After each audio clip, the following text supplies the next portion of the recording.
Hey everyone, and welcome back to the Tesla Stock Podcast. With the clock ticking down on the massive $7,500 EV tax cuts, Tesla and its customers just got a crucial last-minute lifeline from the IRS. But is a short-term sales boost enough to overshadow some very confusing signals coming from one of its most important new products?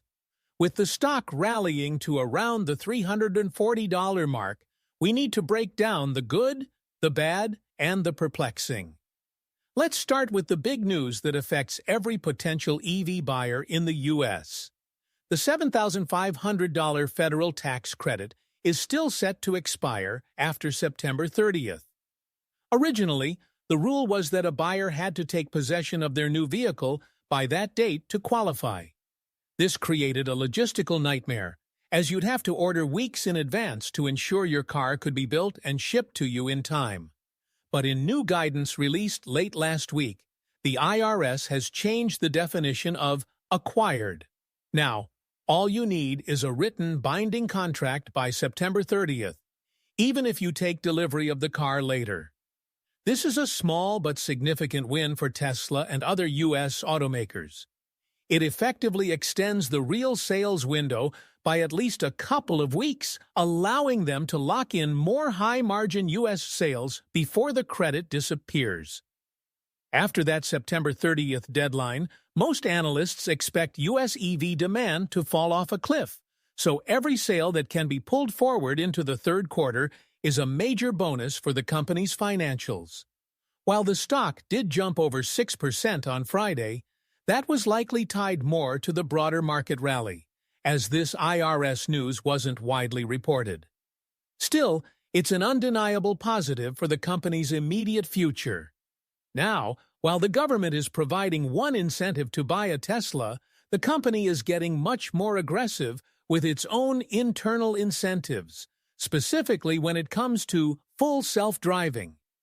Tesla has just made a major change to its online design studio to push FSD more effectively. Previously, when you went to order a car, the FSD section just showed a simple computer-generated render of a car on a highway. Now, that has been replaced by a dynamic video compilation showing the FSD software performing in a variety of challenging real-world scenarios. This is a much more powerful marketing tool. Potential buyers can now see the system navigating complex city intersections, handling difficult weather, and reacting to unpredictable events, rather than just imagining it.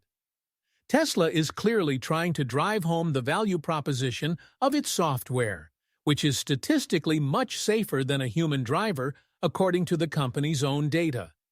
They recently highlighted a nearly 7-hour drive from the Bay Area to Los Angeles that was completed on FSD without a single human intervention.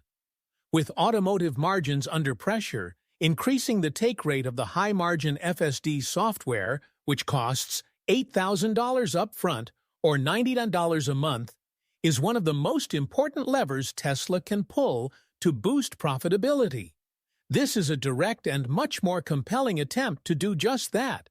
But while the strategy around FSD seems to be getting clearer, the strategy around the Cybertruck has just gotten a lot more confusing. This week, Tesla raised the price of its most expensive model, the Cyberbeast, by a staggering $15,000. The new price is now just under $115,000. The company says this is because the truck now comes with a new Lux package, which bundles in supervised full self-driving and free access to the supercharger network. Here's where it gets puzzling. This massive price hike comes against a backdrop of what has been widely reported as softer than expected demand for the Cybertruck. The rollout has been plagued by recalls and quality issues, and Tesla has been offering hefty discounts of around $10,000 on some inventory units to move them off the lots. Furthermore, based on recall data covering about 46,000 vehicles, the truck's cumulative sales remain well below the annual production capacity figures that Elon Musk has touted. So you have a product with fading demand and existing discounts, and the company's response is to raise the price of the top-tier version by $15,000. This is a really strange move.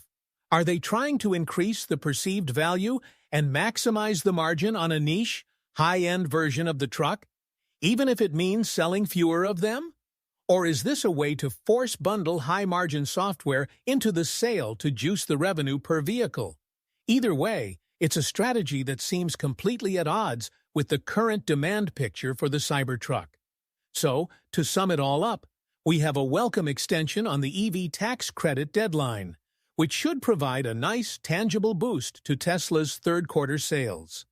We have a revamped and much more aggressive marketing push for the all-important full self-driving software, which is key to future profitability.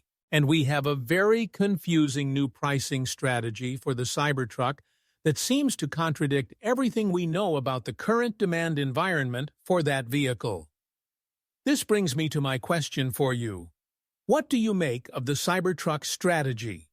Is raising the price of the top-tier model a brilliant move to maximize margins and establish it as a premium product, or is it a sign of trouble for a vehicle that is struggling to find its footing in the market? Let me know what you think is really going on here in the comments below.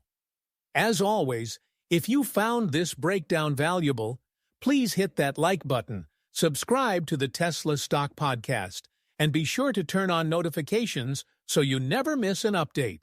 Thanks for listening, and we'll see you next time.